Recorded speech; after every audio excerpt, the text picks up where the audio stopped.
अरे यार, कहाँ रह गए तुम सब? अब क्या आधी रात को मेरे घर पहुंचोगे? जल्दी से घर आओ। यार, तुम लोगों का वेट करते करते तो बोर हो गई मैं। डेजी ने अपने घर पर क्रिसमस पार्टी होस्ट की थी और बहुत देर से वो अपने दोस्तों का इंतजार करते करते बोर हो गई थी।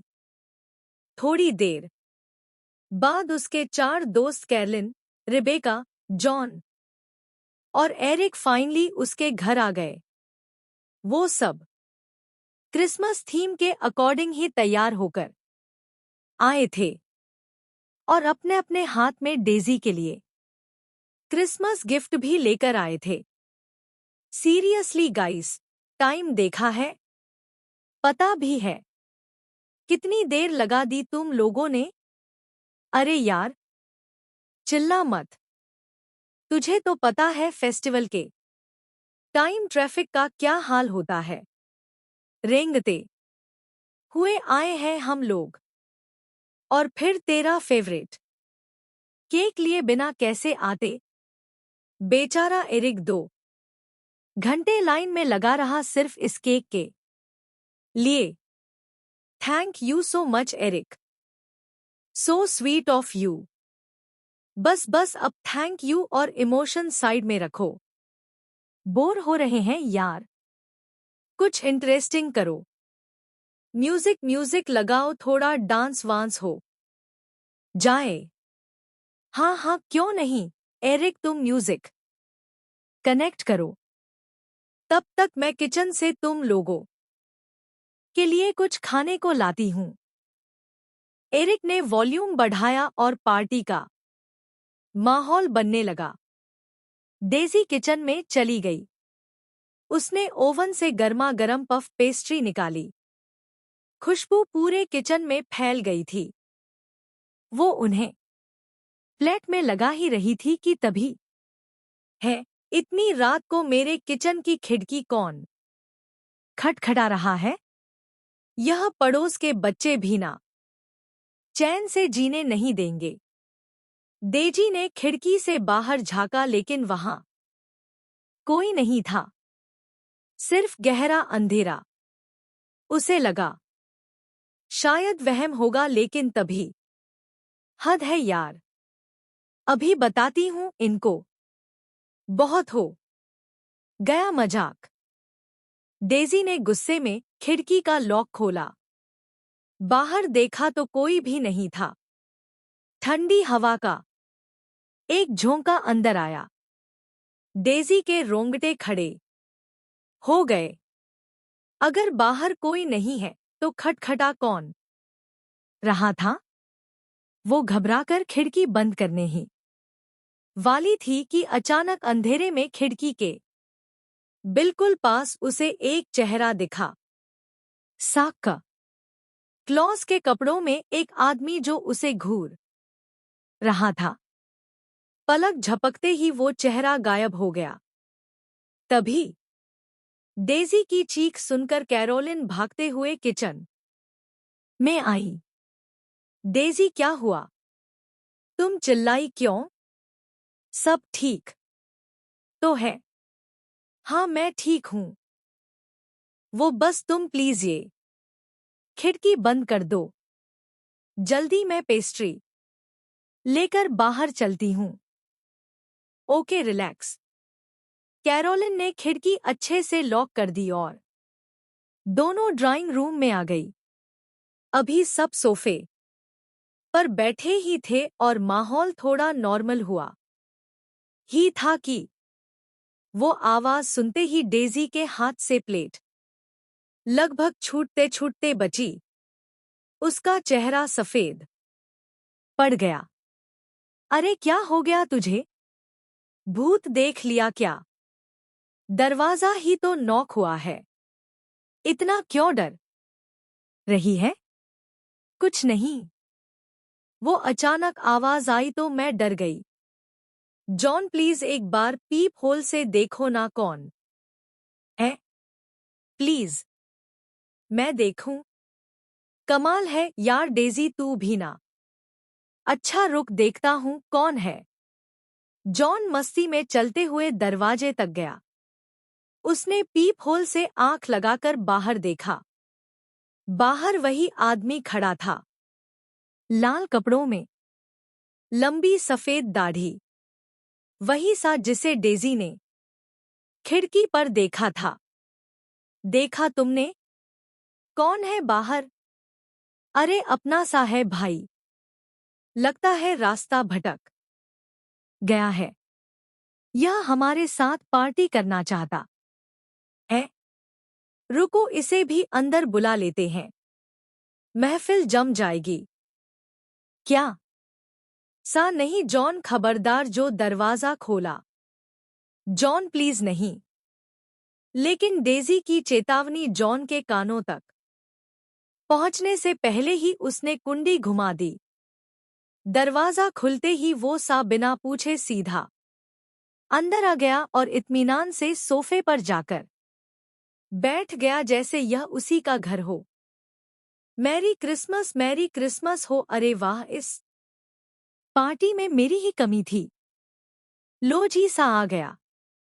अब बताओ सा के बिना भला क्रिसमस की पार्टी पूरी कैसे हो सकती है ना? बाकी सब तो ऐसे चिल थे जैसे कोई पुराना जिगरी दोस्त आया हो। लेकिन डेज़ी, उसकी तो जान हलक में अटकी हुई थी। वो सा उसे ऐसे घूर रहा था जैसे शिकार को ताड़ रहा हो। डेज़ी के दिमाग में बार बार वही खिड़की वाला सीन फ्लैश हो रहा था। क्या बात है डेज़ी? चेहरे का रंग क्यों उड़ा हुआ है? तुम्हें देखकर तो लग रहा है जैसे तुमने कोई भूत देख लिया हो। एक मिनट ब्रो, हमने तो अभी अपना इंट्रोडक्शन भी नहीं दिया। तुम्हें इसका नाम कैसे पता? मुझे सिर्फ डेज़ी का नहीं, तुम सबकी कुंडली पता है। शायद तुम लोग भी मुझे जानते हो, या शायद मैं कोई बहरूपिया हूं। ओहो बस कर यार, मुझे पक्का यकीन है तू हमारे कॉलेज का ही कोई बंदा है। यह सस्पेंस वाला ड्रामा बंद कर। हम नहीं डरने वाले तेरी इन डरावनी बातों से, समझे? बच्चू, तुम समझदार लगती हो। अफसोस हर कोई तुम्हारे जितना लकी नहीं होता। ज्ञान मत बांट मिस्टर सा। तू यह बता गिफ्ट लाया है या नहीं? अब सा से मिले हैं तो बिना गिफ्ट लिए तो मैं तुझे जाने नहीं दूंगी। गिफ्ट तो सबके लिए है, लेकिन डेज़ी के लिए कुछ स्पेशल है। डेज़ी तुम अपना गिफ्ट अभी नहीं, सबके जाने के बाद अकेले में खोलना। मैं नहीं चाहता मेरा दिया हुआ तोहफा तुम सबके साथ शेयर करो। क्या? लेकिन क्यों? मेरे लिए स्पेशल क्यों?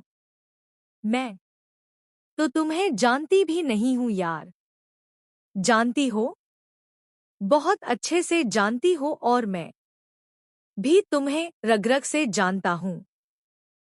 बस अभी पहचान नहीं पा रही हो, लेकिन थोड़ी देर में सब याद आ जाएगा। अरे बस कर सा भाई, क्यों बेचारी की जान ले रहा है? वैसे भी यह घर में अकेली रहती है, फट्टू है थोड़ी। तू चला जाएगा फिर यह रात भर हमें कॉल कर करके पका देगी कि मुझे डर लग रहा है। अरे तुम लोग कितनी बकबक करते हो यार। बातों के चक्कर में मैं अपना गिफ्ट भूल जाऊं क्या? लाओ सा जल्दी निकालो मेरा गिफ्ट। सा ने अपने थैले से एक एक करके गिफ्ट्स निकाले और कैरोलिन, जॉन और एरिक को दे दिए।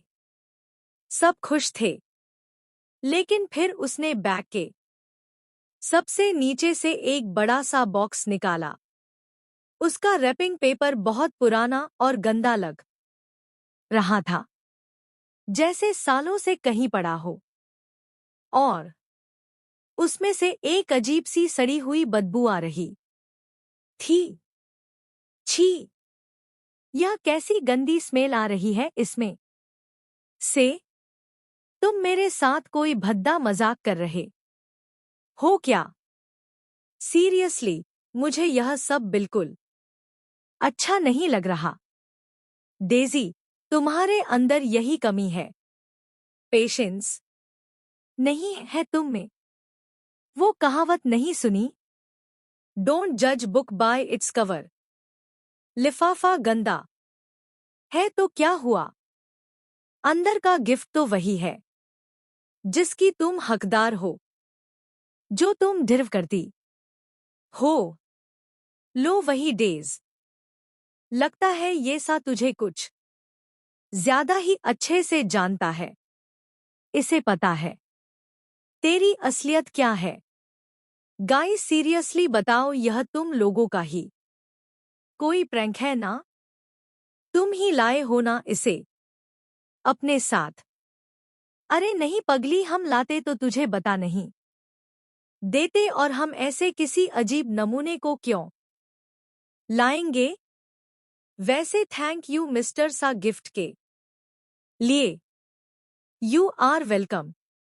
You are welcome. अच्छा, मेरा काम हो गया। तुम सबसे अगले साल मुलाकात होगी। और डेज़ी तुमसे बहुत जल्द। क्या जल्द मतलब? डेज़ी कुछ पूछ पाती इससे पहले ही वो अजीब सा अपनी डरावनी हंसी के साथ अंधेरे में बाहर निकल गया। उसके जाने के बाद थोड़ी देर तो सबने हंसीजाक किया, लेकिन डेज़ी का दिल जोर जोर से धड़क रहा था। उसका पूरा ध्यान बस उस सा की बातों पर था। कुछ देर बाद पार्टी खत्म हुई और दोस्त भी बाय बाय करके निकल गए। जैसे ही सन्नाटा छाया, डेज़ी का डर दुगना हो गया। अब वो उस घर में बिल्कुल अकेली थी। सामने वो बदबूदार गिफ्ट रखा था और कानों में सा की आवाज गूंज रही थी। अकेले में खोलना। आखिर कौन था वो सा, और इस गिफ्ट में ऐसा क्या है जो वो अकेले में खोलने को बोल गया? यहाँ हॉल में बैठकर तो मुझे बहुत अजीब लग रहा है। एक काम करती हूँ, इसे रूम में ले जाती हूँ, वहीं खोलूंगी। डेज़ी वो भारी भरकम बॉक्स लेकर अपने बेडरूम में आ गई। कमरे में सन्नाटा था। उसने बेड पर बैठकर कांपते हाथों से रैपिंग पेपर फाड़ना शुरू किया। जैसे ही उसने बॉक्स का ढक्कन हटाया, डेज़ी की आंखें फटी की फटी रह गई। उसकी चीख गले में ही अटक गई। उस बॉक्स के अंदर कोई तोहफा नहीं था, बल्कि उसी सा का कटा हुआ सिर रखा था। और सबसे डरावनी बात, उस कटे हुए सिर के चेहरे पर अभी भी वही शैतानी मुस्कान थी। नहीं नहीं, डेज़ी ने झटके से वो बॉक्स दूर फेंक दिया। वो लुढ़कता हुआ कोने में जा गिरा। डेज़ी डर के मारे बेड पर पीछे खिसकी और खुद को चादर में छिपा लिया। उसका पूरा शरीर पसीने से भीग चुका था। तभी यह क्या हो रहा है मेरे साथ? मैं पक्का कोई बुरा सपना देख रही हूँ। प्लीज भगवान, यह सपना हो, बस नींद खुल जाए मेरी। नो नो डेज़ी, यह कोई सपना नहीं है, यह हकीकत है मेरी प्यारी डेज़ी। मैंने कहा था ना, गिफ्ट में तुम्हें वही मिलेगा जो तुम डिर्व करती हो। अचानक खिड़की का कांच चकनाचूर होकर फर्श पर बिखर गया। एक तेज चुभने वाली सीटी जैसी आवाज डीजी के कानों में गूंजने लगी, जैसे उसके कान फट जाएंगे। उसने दर्द से कान बंद कर लिए। तभी उसे महसूस हुआ कि कमरे का तापमान गिर गया है और वहां कोई और भी है। डेज़ी ने डरते डरते आंखें खोली। सामने वही सा खड़ा था, गर्दन अजीब तरह से टेढ़ी किए हुए, और वो उसे देखकर भयानक तरीके से हंस रहा था। डेज़ी अपनी जान बचाने के लिए पीछे खिसकी, लेकिन सांप धीरे धीरे आगे बढ़ रहा था। तभी डेज़ी का हाथ साइड टेबल पर लगा और वहां रखी एक फोटो फ्रेम गिरकर टूट गई। डेज़ी की नजर टूटी हुई तस्वीर पर पड़ी। वो उसके बड़े भाई की तस्वीर थी। भैया, बिल्कुल सही पहचाना, तेरा सौतेला बड़ा भैया। वैसे सच में पहचान लिया या फोटो गिरने से याद आई मेरी? क्या तुम मेरे भैया नहीं हो सकते? भैया की मौत तो 1 साल पहले हो चुकी है। तुम झूठ बोल रहे हो। मैं पुलिस को बुलाऊंगी। दूर रहो मुझसे। अरे अरे मेरी प्यारी सौतेली बहन, लगता है बड़ा अफसोस है तुम्हें मेरी मौत का, लेकिन शायद तुम एक छोटी सी बात भूल रही हो डेज़ी। मुझे मारने वाला कोई और नहीं, तुम ही थी। याददाश्त कमजोर हो गई है क्या? याद दिलाऊं? पिछले क्रिसमस की रात।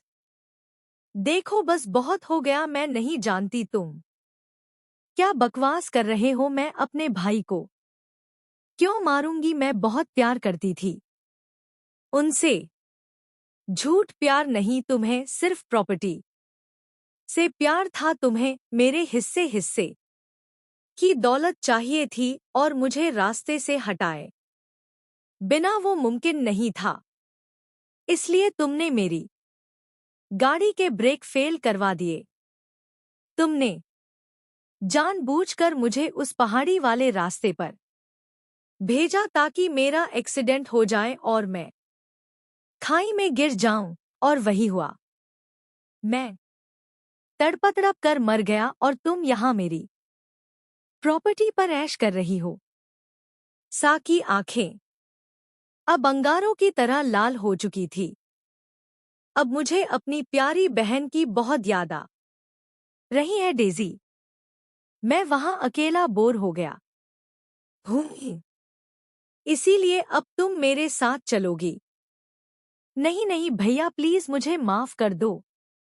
मुझसे बहुत बड़ी गलती हो गई थी।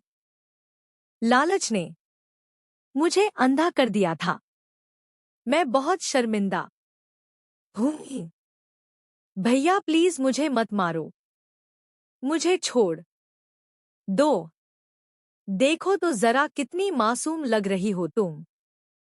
लेकिन डेज़ी, जितनी अच्छी तुम हो उतना अच्छा मैं नहीं बन पाऊंगा। मेरा इंसाफ मैं खुद करूंगा। अचानक पूरा कमरा हिलने लगा जैसे भूकंप आ गया हो। चीजें हवा में उड़ने लगी। सा ने अपने दोनों हाथ आगे बढ़ाए और डेज़ी की गर्दन पकड़ ली। भाई भैया। सा की पकड़ लोहे जैसी मजबूत थी। डेज़ी के पैर हवा में झूलने लगे। उसका चेहरा नीला पड़ने लगा। आंखें बाहर घूमर आई। वो बचने के लिए हाथ पैर मारती रही, लेकिन उस अदृश्य ताकत के आगे वो बेबस थी। कुछ ही पलों में सब शांत हो गया। दे का बेजान शरीर जमीन पर धड़ाम से गिर पड़ा। कमरे में अब गहरा सन्नाटा था। पिछले साल इसी रात उसने लालच के लिए अपने सौतेले भाई का खून बहाया था, और आज ठीक 1 साल बाद उसी भाई ने अपना हिसाब चुकता कर लिया। बदला पूरा हुआ और शायद अब उस भटकती हुई आत्मा को हमेशा के लिए शांति मिल गई थी।